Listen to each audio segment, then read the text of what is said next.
y ya lo tengo sentado a mi derecha a nuestro invitado especial. Elegimos a este invitado para este primer programa y es Daniel Jofra, el secretario general de Aceiteros. ¿Cómo andas, Daniel? ¿Qué tal? ¿Cómo están? Gracias por invitarme. ¿Están buenos los mates? No, pobre, se acaba de quemar. Oh, no, quemé un montón. Productor, necesito No tiene mal blanco, ¿entendés? El primer Me trajo mate el no. agua. El primer mate no. El primer mate Claro, caliente. claro, No, de ahí no. no volvemos. Ya está. Es una lava. Claro, mirá. Es Ahí un está volcán saliendo ese humo. termo. Che, ¿qué pasó? No, respirá tranquilo y después. Bueno, viste, no, siempre discutimos, che, vamos a hacer el programa relajado, bueno, ahí está, lo ¡Sape! quemamos, ¿viste? Queda más relajado que eso no puede ser. ¿De qué? Pero antes de meternos de lleno a esta entrevista con Daniel, hay unos mensajes, ¿no? Me parece en el... Hay unos mensajes, tenemos mucha gente interactuando en el chat. Le mandamos un saludo a Darío, a Mara, a Estela, a Mauro Sánchez, a Maxi Colombo, que nos pone: recuerden cuando Milei hablaba que recurre al FMI Macri para una aventura electoral, claro. Claro, sí. Bueno, Maxi pone: ya me suscribí, qué genio, y puse campanita, muy bien. A Romina, bueno, le mandamos saludos de Bahía Blanca, pone Daniel Flores, Miguel Ángel Ferreira, también saludos. Bueno, gracias por acompañarnos y sigan hablando acá que los vamos a ir leyendo. Bueno, así arranca, con un poco federal el programa arrancó. Arrancó un poquito federal, de Villa Langostura, así Bahía que bueno, Blanca. bien. Y calculo que ahora se van a empezar a enganchar todos los aceiteros a mirar el programa también. Así que, Daniel, nuevamente bienvenido. ¿Sabés todas las preguntas que te pensamos hacer, no, Daniel? Ya no sé por cuál arrancar, pero para nosotros es un gusto tenerte acá y como dirigente sindical me parece que también para arrancar un poquito con la coyuntura política nacional con la que venimos hace una semana y ayer un poquito se empezó a dar lo que pensábamos que era la renuncia de Esper como candidato de La Libertad Avanza. ¿Cómo estás viendo esta situación política? Mirá, a ver, yo creo que hay una situación mucho más grave que la de Esper, que es la situación de los trabajadores y trabajadoras de este país, es la situación de los jubilados, es la situación de los desocupados, de los compañeros y compañeras de la salud, de los docentes. Parece que hay una situación que es mucho más grave que esa y si bien no desestimo esa información ni lo que ha ocurrido, me parece que este gobierno deberían todos renunciar, Claro. de acuerdo a mi criterio, ¿no? Obviamente que no ocurre eso porque tampoco del otro lado hay una oposición que uno pueda ver en el horizonte, salvo ahora las elecciones de la provincia de Buenos Aires, que claramente se definió por la gente de Kicillof. Pero obviamente que este gobierno está gobernando como quiere porque no hay ni oposición política ni oposición sindical, que en otro momento lo había. En la historia, en los últimos 42 años de democracia, la resistencia sindical era mucho más fuerte que la que hay hoy. Salvo algunas excepciones de organizaciones que vienen luchando hace muchos años y lo siguen haciendo. Hay mucha pasividad por parte del sindicalismo que hace más de un año atrás yo decía que era el momento y la oportunidad que tenía la CGT. Nosotros pertenecemos a la CGT y era la oportunidad que tenía de ser una oposición a las políticas en contra de la clase trabajadora particularmente. Ay, te engancho justo ahí, me parece interesante lo que planteas, y en eso te meto la descripción que hiciste, ¿no? De los trabajadores de la salud, de los trabajadores en general. Hay un hecho que parece trascendental, que son las elecciones de la CGT el 5 de noviembre, en el cual recién introdujiste alguna de estas cosas, ¿no? De la pasividad, a varios conceptos que vienen estando de debate en los plenarios de la CGT. Por ejemplo, el último plenario de la CGT, algunas de las intervenciones que se fueron planteando aparecía esto. Alguno que decía, che, la CGT que de una posición muy dialoguista, aquellos que dicen que la CGT tiene que reformar el estatuto para modificar la forma de elegir al secretario general.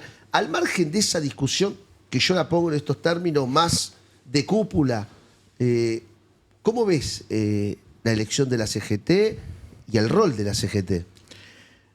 Mirá, la verdad que no sé cuáles serán las reuniones que han llevado a cabo. Generalmente, cuando eligen particularmente la cúpula de la CGT, se juntan muy pocos y toman una decisión que debería ser, a mi criterio, lo ideal sería que todos los trabajadores puedan votar a la CGT, ¿no? Que sea una elección directa. Exactamente, sí. Pero bueno, ni tampoco intervienen los secretarios generales de todo el país para lograr un consenso de quién queremos que sea nuestro representante máximo de la central, y diría de Sudamérica, una de las centrales más importantes que hay. El gran problema que existe últimamente es la falta de democracia que hay en algunas organizaciones, y particularmente en la CGT, porque la CGT es el paraguas de aquellos trabajadores y trabajadoras que no son representados por su organización. Entonces, ellos tienen que velar por eso. No puede ser que la punta de lanza de una sociedad sean los jubilados.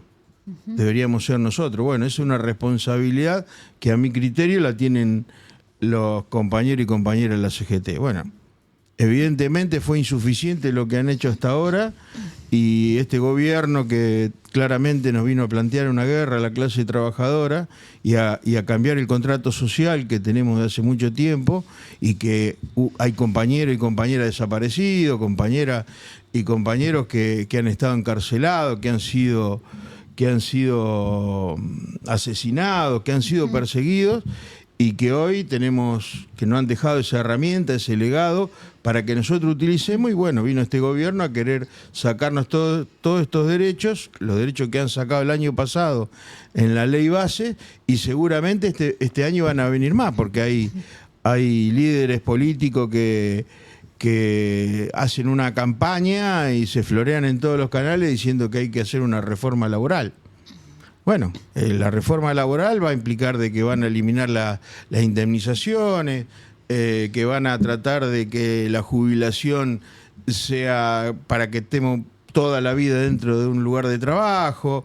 Bueno, que le den todas las herramientas que le siguen dando a los patrones para que precarizar aún más la situación laboral de la clase trabajadora, aunque algunas organizaciones ya estén precarizados, y lo único que van a hacer es legalizar con nuevas normas que van a venir a imponer este año, si es que ganan ellos, ¿no? Obviamente.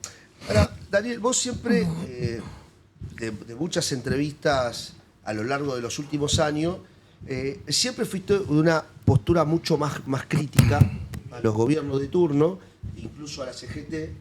¿Vos crees que todo, y en la cual muchas coincido, te voy a decir, pero vos crees que esas debilidades son las que, o por qué vos crees que un trabajador terminó votando por una oferta de derecha como expresión de la Libertad Avanza, y como en su momento también ofreció Mauricio Macri? Mirá, yo creo que hoy manejan en su gran mayoría a una sociedad que mira mucho las redes y que están especializados. Y hoy que salga a debatir Iñaki, que no sé cuántos años tiene de trabajo, que salga a debatir otro muchacho que tiene un streaming, es decir, tiene un arsenal de gente que vuelve loco a la sociedad, ¿no? Y obviamente que los que gobiernan, anterior a este gobierno, tampoco hicieron mucho como para sostener un sistema que estemos todos incluidos. Entonces, parece que hay un combo perfecto para estos macarras de la moral, como dice Serrat, y veo, qué sé yo, una discusión, un debate de un muchacho que salió a la luz ahora y debate con alguien que trabajó 20, 30 años. Entonces, bueno, me parece que estamos viviendo en un periodo de transición. Yo decía cuando ganó Milei, ojalá que hayamos tocado fondo, pero parecería de que el fondo todavía no lo tenemos, no lo hemos visto, ¿viste? Entonces, Claro. me parece que en ese sentido, aquellas organizaciones que venimos luchando hace mucho tiempo y que estamos conformados por un grupo de dirigentes que venimos haciendo las cosas acorde a lo que necesitan nuestros trabajadores y trabajadoras, tenemos que ponernos al frente, independientemente de las centrales y de quien nos quiera seguir al frente de este reclamo, que la gente ya evidentemente está harta de la política, está harta del sindicalismo y que busca en algunos referentes alguien que lo organice. Daniel, un poco ahí en línea con lo que decías, me parece que más allá de, bueno, claramente se vienen las elecciones en CGT próximamente y de que por ahí los mecanismos democráticos en ciertas instituciones no se dan como deberían, digo, para mí el punto más fuerte que atacó este gobierno es la comunicación obrera en general y sobre todo el tema de la conciencia de clase del movimiento obrero y del poder de organización también, ¿no? Digo, un poco vos mencionabas la ley base y un montón de artículos que se vienen como un bombardeo ante los sindicatos y yo soy delegada gremial, por ejemplo, del Sindicato de Comercio, digo, vienen por nosotros justamente con eso, con la insignia de no poder organizarse y no poder volver a retomar esa base porque para mí al movimiento obrero, si me lo preguntás en línea con lo que vos decías, estoy un poco de acuerdo en ese sentido, digo, le falta volver a la base de la conciencia, empezar a discutir de vuelta esos derechos que tenemos, que yo, por ejemplo, nací con derechos, digo, pero esos derechos costaron vidas de muchos compañeros y compañeras, esos derechos fueron por años peleados, tuvo que morir gente en el proceso, tuvo que organizarse gente en el proceso, tuvo que salir a defender derechos que ni existían en ese momento, pero que después se conformaron en conquistas. Digo, creo que ahí está la base donde por ahí el gobierno nos quiere distorsionar un poco con las conducciones. Digo, ¿vos pensás que por ahí como antídoto antiderecha claramente y a este gobierno el poder está en la organización del movimiento obrero nuevamente? Mirá, yo creo que bien vos anunciaste alguna herramienta que no han dejado sus compañeros, que incluso hay muchos desaparecidos, dentro de los 30.000 hay 60% son de la clase obrera. Yo creo que hay que volver a las raíces de la democracia, de que la herramienta que vos bien planteaste, es decir, las asambleas, las elecciones de delegados, sí, me parece que son puntos de partida para que los trabajadores realmente se sientan identificados y que a la hora de que nosotros le digamos no voten a esto porque son una porquería, no hagan caso porque realmente estamos cerca de la clase trabajadora. Sí, el gran problema que hay hoy no es que estos son unos genios de la comunicación y que haciendo estupideces como hacía el presidente en un teatro, de romper una piñata o sacarse en un programa, puede llegar a enloquecer a los trabajadores, hablando de los trabajadores. Pues los trabajadores, el problema que tienen es que el 95% de los trabajadores registrados están por debajo de la línea de la pobreza. Entonces no pueden pensar de que si esto le van a garantizar a su hijo la universidad, si le van a garantizar salud, si le van a garantizar las 4 comidas diarias, si le van a garantizar las vacaciones. Están pensando de que tienen que llegar a fin de mes y no llegan. Y desde hace mucho tiempo. Entonces, hoy nosotros necesitamos estar más cerca de la clase trabajadora. Y vos estás cerca de la clase trabajadora cuando vos haces asamblea dentro de los lugares de trabajo, cuando vos no perdiste la amistad de los trabajadores a los cuales vos pertenecés. O sea, no perdés ese contacto. En la medida de que los dirigentes estén más lejos de sus trabajadores, le vamos a dar lugar a que no solamente los mileístas, sino cualquiera, los macristas, los fernandistas, o sea, todo lo que han pasado y que han hecho un mal gobierno, van a seguir teniendo ese grupo de trabajadores y trabajadoras que le van a seguir votando, porque no ven alternativa. Y otra vez se ven frustrados porque al principio sentían tristeza a los trabajadores que le han votado a este gobierno pensando de que le podían cambiar la vida. Bueno, hoy tienen bronca. Necesitamos dirigentes que organicen esa bronca y que salgamos a pelear. No Sin para duda. que se vayan, sino para cambiar o para resistir a el sistema que no quieren imponer ellos, que es la flexibilidad laboral. Ahora, en eso me engancho con esto, me parece interesante profundizar. Una de las críticas que se le hace a la dirigencia sindical, e incluso en los medios de comunicación, e incluso por parte de compañeros y dirigentes sindicales, es la pasividad de la central sindical o el movimiento obrero en general con el gobierno de Alberto Fernández, ¿no? Con los niveles de inflación, etcétera, que había. Hoy te encontrás con una situación en una batalla cultural donde el gobierno te dice la huelga es mala. Entonces, empezás a escuchar por muchos lados a compañeros de sindicatos, etcétera, que dicen, che, la huelga ya fue, no está siendo una herramienta de lucha. Porque también vení de un episodio donde incluso, Daniel, te encontrás con compañeros en los lugares de trabajo que te dice, ¿y por qué no le hacíamos paro a Alberto? Entonces, ¿vos crees que hay una idea de que la huelga está dejando de ser una herramienta? ¿O hay que pensar en nuevas formas? Digo, discursos que empiezan a aparecer. La huelga dejó de ser una herramienta porque no se utiliza. Es decir, nosotros le hicimos 22 días de huelga, Fernández, y 25 días de huelga, Cristina. Aquellos que dicen eso son títulos que tiran esta línea de gobierno o esta línea de pensamiento y repiten como el oro porque es más fácil tirar títulos y no desarrollarlo. Si se hace un paro por año con todo lo que está pasando, cuando hay miembros de la CGT y principalmente la cúpula que dice que no hay motivo para hacer una huelga o un plan de lucha, y seguramente le vamos a dar razón a aquellos que dicen que con un día de paro no se consigue nada, con un día de paro. Ahora, si va a hacer un plan de lucha, un paro por tiempo indeterminado, como hace Aceitero de hace muchísimos años, y seguramente los resultados van a ser lo que hoy gana un trabajador, una trabajadora aceitero. Entonces me parece que tendríamos que evaluar a aquellos que llevaron la conflictividad por un aumento salarial, y no porque nosotros empezamos con una medida de fuerza y después seguimos con el diálogo. Empezamos con el diálogo, empezamos con la gestión.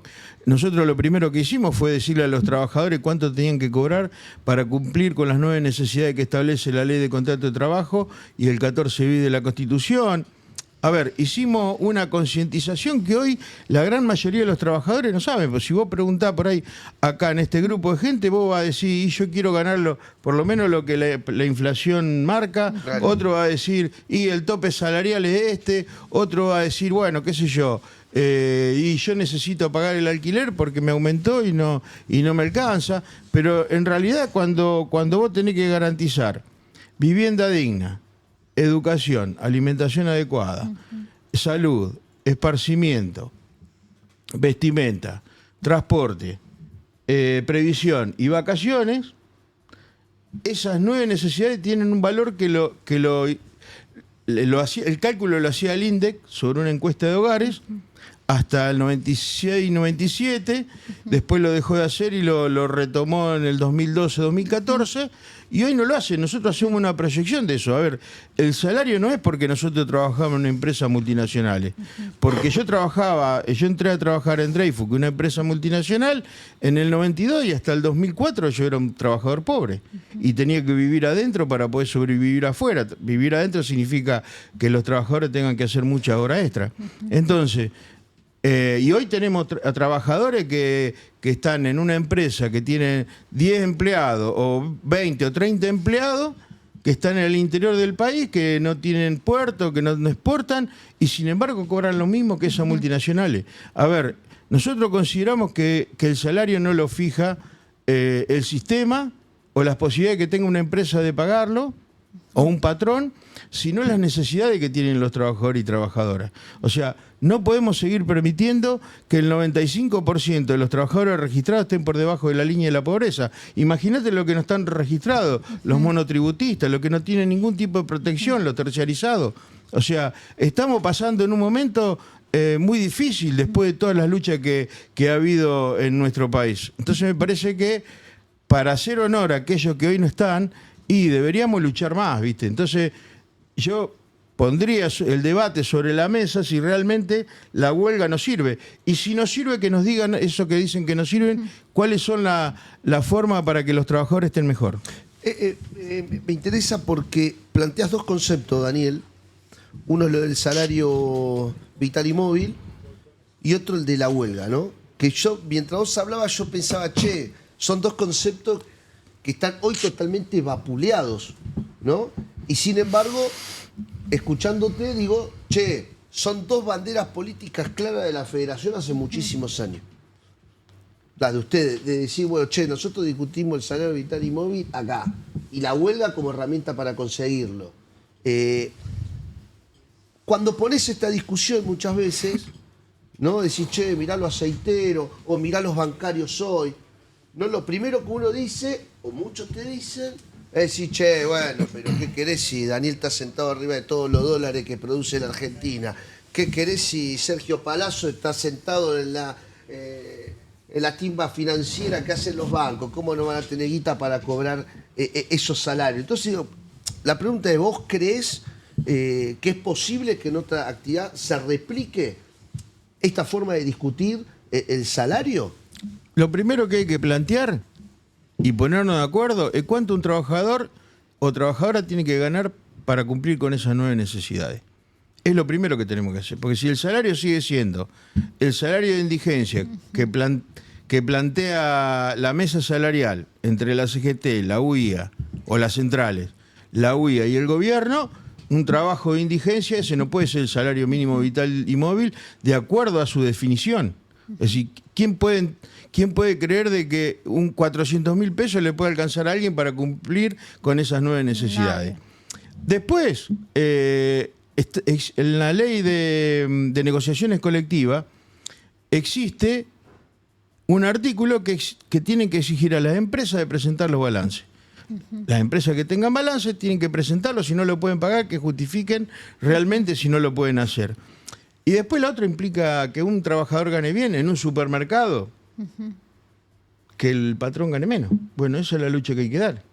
Si no, parecería de que el único que arriesga acá es el patrón. Y sin embargo, en la pandemia se morían los trabajadores y trabajadoras. No se moría el patrón de COVID. Es interesante esto porque te traigo otro debate, porque digo, son todos los debates que van surgiendo, ¿no? Vos acabaste de tirar una definición clarísima. Bueno, loco, gana menos, ¿no? Y una de las discusiones que se cruza vos es decir, no, loco, hagamos pelota, metamos una reforma laboral que haga pelota todo, porque el problema son los costos. Sí, quieren hacer pelota las posibilidades. Claro. Porque hoy las tenemos las posibilidades. De hacer huelga, de hacer una manifestación. Bueno, la tenemos que utilizar. Porque si no la hacemos, nos van a sacar esa posibilidad. Y ahí sí va a ser un problema para todos los trabajadores. El trabajador que hoy piensa de que sin huelga se puede estar bien igual es mentira. No conozco a nadie que no haya hecho huelga. Bueno, por eso digo, tenemos el 95% de los trabajadores del país en una situación de pobreza. Es decir, la CGT no hace huelga. No le hizo huelga a Fernández, o le hizo muy poca, y a este también. Hizo, creo. Bueno, a este tampoco le hacen huelga. Y sin embargo, ¿qué? ¿Estamos mejor? ¿Y qué discutimos? Vamos a hacer, ¿y qué discutimos cuando discutimos entonces el triunvirato de la CGT? Yo creo que una situación de poder para seguir estando en un lugar que a la práctica no existe. O sea, está claro de que hay organizaciones que, incluso si uno empiece a indagar, a ver de dónde provienen los dirigentes sindicales que manejan algunas centrales, y seguramente se van a dar cuenta que sus trabajadores están mal. Entonces, no vamos a pretender de que si no pueden defender a sus propios trabajadores, van a defender al resto de los trabajadores de nuestro país.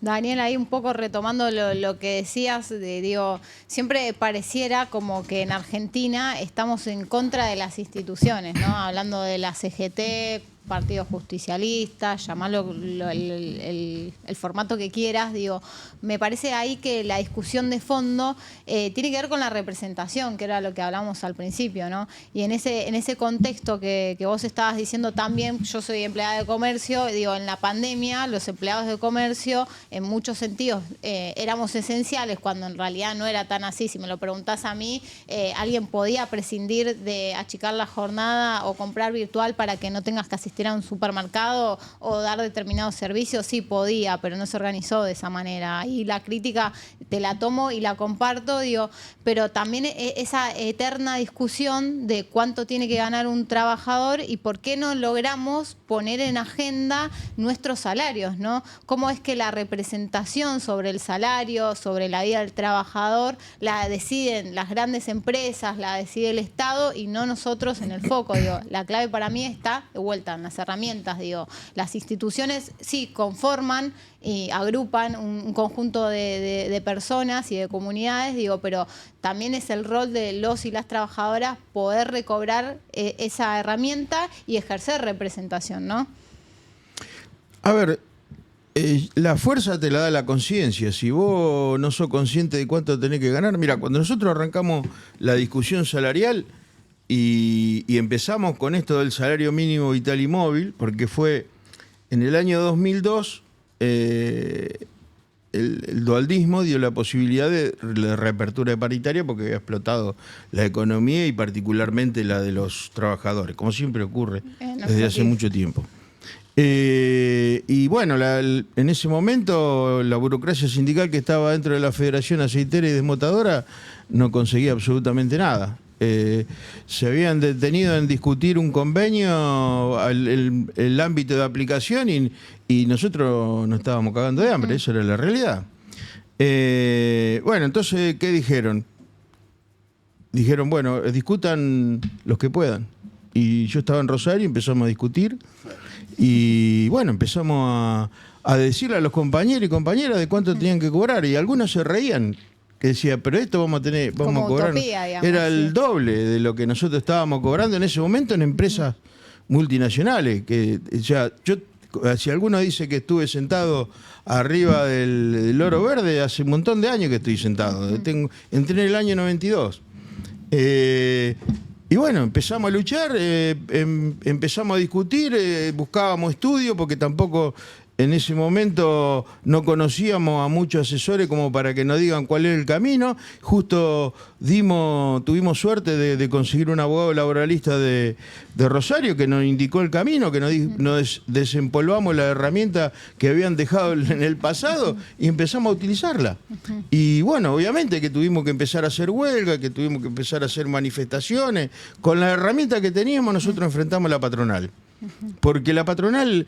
como decía Fernández en su momento, de que había que humanizarlo, no se van a humanizar más, porque ellos no quieren compartir con vos los mismos lugares de vacaciones. No quieren que tus hijos vayan con los hijos de ellos a la universidad.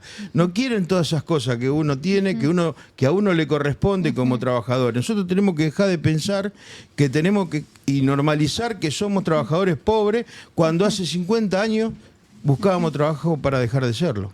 Claro, sí, totalmente. Y ahí un poco también la discusión de vuelta, los convenios, ¿dónde quedaron? Hay que ayornarlos de vuelta, tenemos que retomar esas herramientas, cómo nos organizamos nuevamente, digo. A ver, nosotros hemos recuperado cosas que habíamos perdido con la burocracia, particularmente nosotros, y obviamente que estamos dispuestos nosotros a ayornar el convenio colectivo de trabajo, incluso la reforma laboral, si es satisfactoria para los trabajadores. El problema de la reforma laboral es quién la va a discutir. Si la van a discutir lo mismo que arreglan el salario mínimo vital y móvil, ya está. Vamos 100 años para atrás, somos esclavos, no tenemos derecho a hacer huelga, derecho a cobrar hora extra, derecho a tener indemnización. Bueno, que me meto ahí porque digo, allá te dejo Cata, digo, es la realidad que tiene el 50% de la clase de trabajadores y de los jóvenes. No Sí. tienen derecho a huelga, no tienen derecho a vacaciones, no tienen derecho a nada. Ujú. También Sí, digo, sí. Hay trabajadores jóvenes que han entrado flexibilizados, porque la flexibilización no arranca ahora, arrancó en la época de No. Menem. Entonces, si bien yo entré en el 92, en pleno menemismo, yo ya tenía experiencia, 5 años en una celulosa de Capitán Bermúdez, 2 años en una fábrica de pasta. Tengo 40 años, así como me ven, tengo 40 años de aporte. estás viejo. Claro. Estoy grande ya, pero aparte conozco todas las realidades. O sea, acá pasé lo de Alfonsín en el 88, pasé lo del menemismo durante 10 años, de la Rúa en el 2001. O sea, tengo la experiencia de que todos estos ciclos siempre se han dado. Y lo que nunca se han venido con todo, como vino este gobierno, ¿no? A querernos matar directamente. A dar vuelta a la Argentina, porque resetearla, como dice. en otro momento la CGT hubiese salido a manifestarse, hubiese hecho una huelga y, qué sé yo, el gobierno de Macri volvió para atrás, el gobierno de Fernández volvió para atrás, pero este redobla la apuesta. Este viene y dice... Cuando nosotros creemos de que ellos están festejando porque le sacaron 30.000 pesos a los jubilados en Olivo, ellos están orquestando cuál va a ser el próximo paso para hundirnos más como sociedad. Daniel, en base a algo que tenía otra pregunta para hacerte, pero ahí leo un poquito el chat que te mandan saludos. Daniel Flores, saludos de Bahía Blanca, soy aceitero, acá desde Córdoba, desde Tantacha, vamos aceiteros desde siempre, todo el apoyo. Bueno, Bahía Blanca, otro compañero, aguante aceiteros, la lucha que se pierde es la que se abandona, saludos de Rosario Santa Fe, aguante aceiteros. Y, Anotá todo esto, papá. la huelga es la herramienta fundamental para llegar al salario mínimo vital y móvil, aceiteros.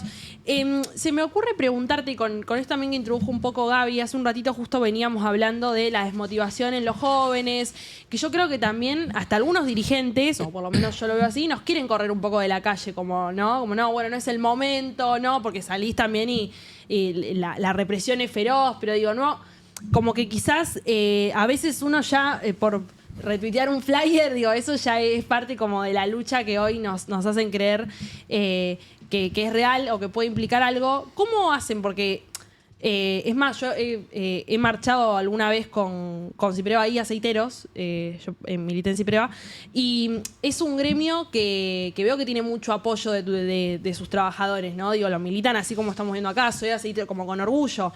¿Cómo trabajan en esos compañeros? Esto que me decíamos, 20 días de huelga, como, bueno, con los noticieros, las redes, con toda lo que ponen que se opone o que dicen, bueno, esto perjudica a los mismos trabajadores, ¿no? Bueno, evidentemente vemos que no, que lo defienden con orgullo y que dicen que es la solución esos mismos laburantes. ¿Cómo laburan eso hacia adentro del gremio?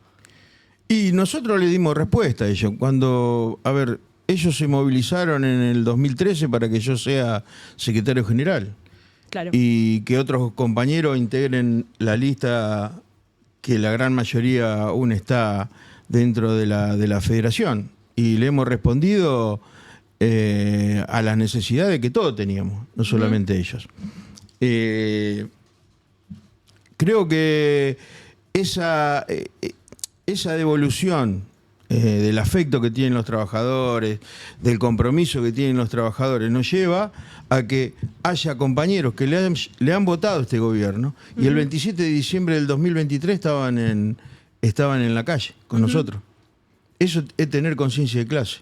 Obviamente que hay que tener una conciencia política, que tenemos que decirle a los que cuando le toca gobernar, aquellos que supuestamente son progresistas, que hagan las cosas bien para que los trabajadores no se vayan para otro lado.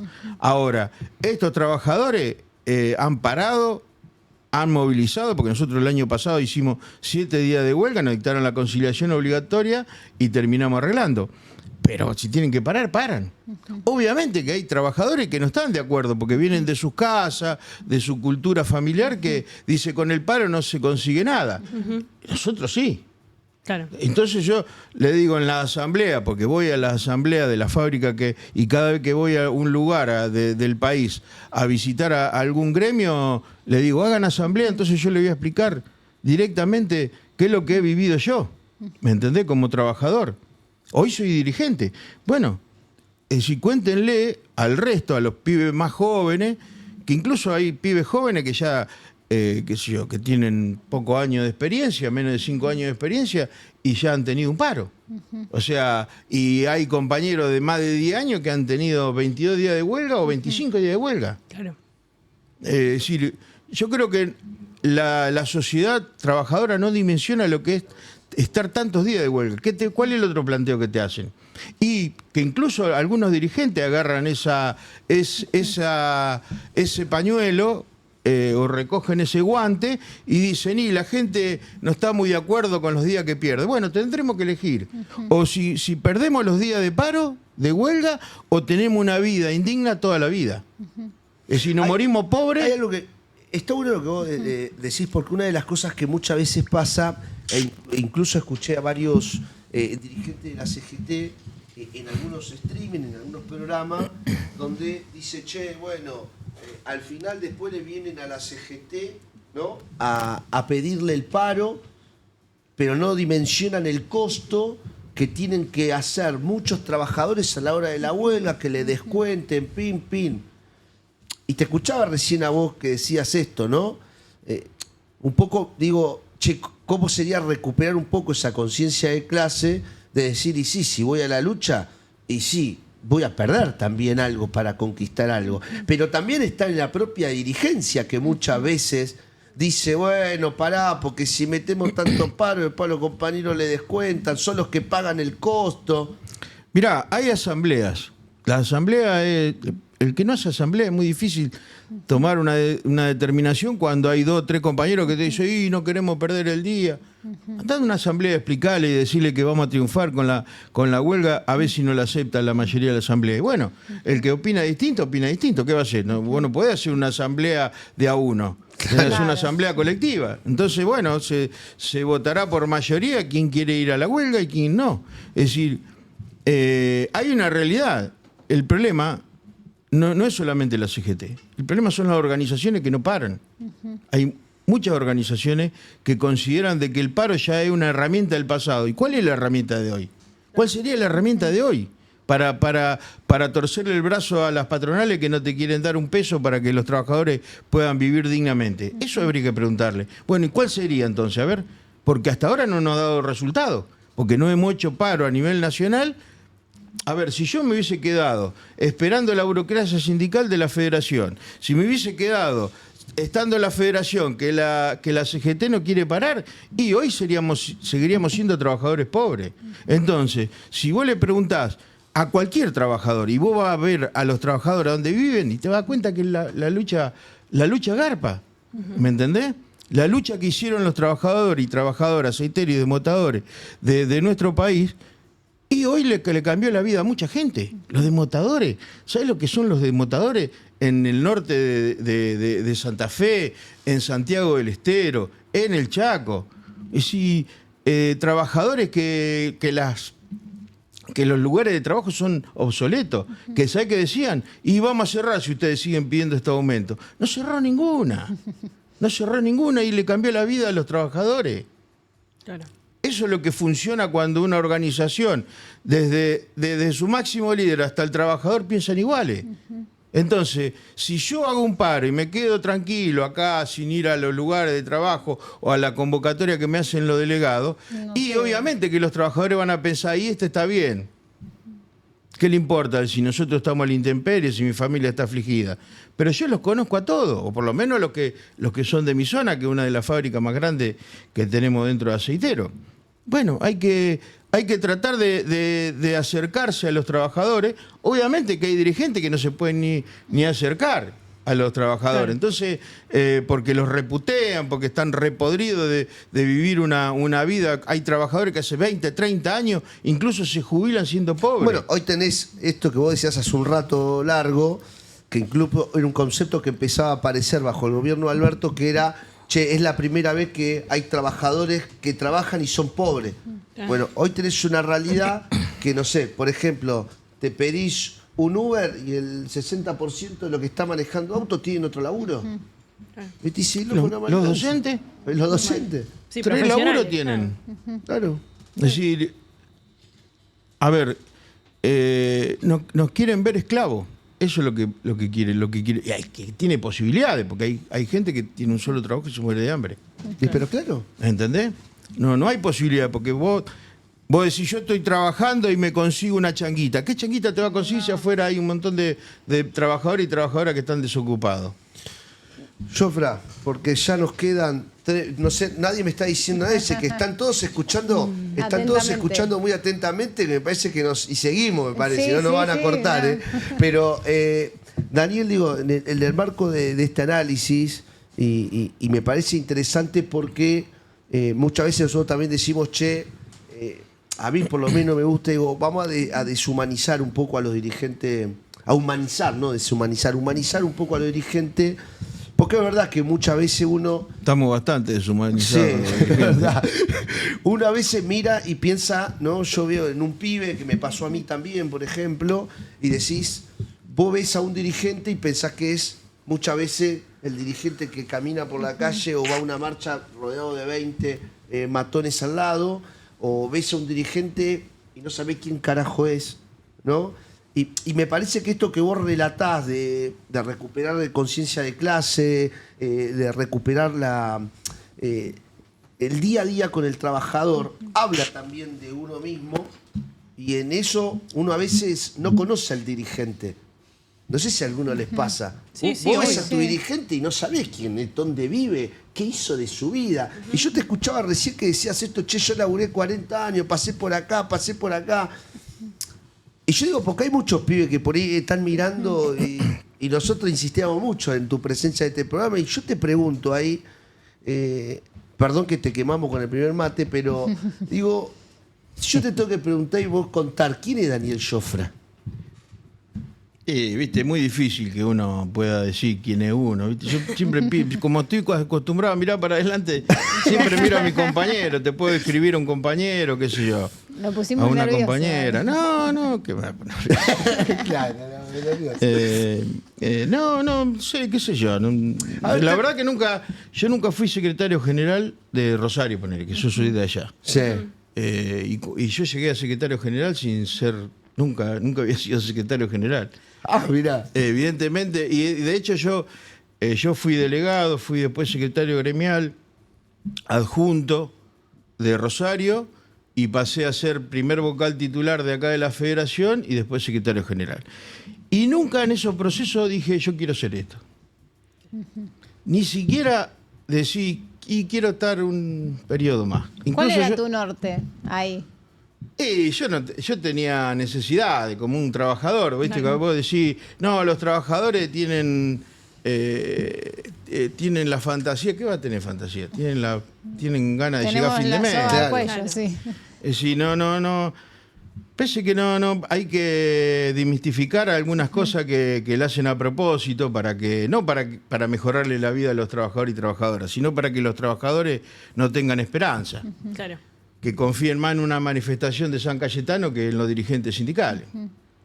A ver, yo no tengo nada en contra de los creyentes, pero evidentemente si los trabajadores van más a San Cayetano que a una movilización es porque algo mal estamos haciendo.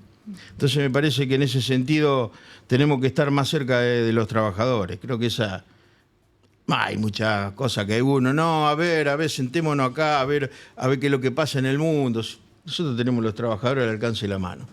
En la medida de que los dirigentes sindicales se preocupen más por ir a ver al Papa que a sus trabajadores, ese va a seguir siendo un problema muy grande porque evidentemente no tienen el termómetro de los trabajadores y de las necesidades que tienen. Entonces, a la hora que vos te sentás frente de un patrón, sea el gobierno, sea la UIA o algún patrón particular, y nunca va a tener esa conciencia de clase de defenderlo como corresponde. 301. Nos apremia ¿Cómo el estamos? tiempo. ¿Ya estamos Pasado. pasados? Bueno, vamos a terminar acá.